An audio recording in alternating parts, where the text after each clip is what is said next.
হে দোস্ত welcome back to my second channel Gagan's blog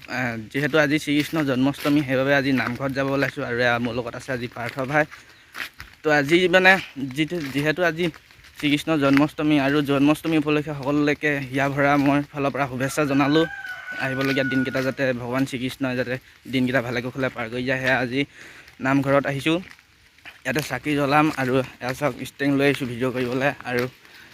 যদি ভিডিঅ'টো চাই ভাল পায় তেনেহ'লে এটা লাইক কৰিব তলত জয় শ্ৰীকৃষ্ণ বুলি কমেণ্টত জনাব ধন্যবাদ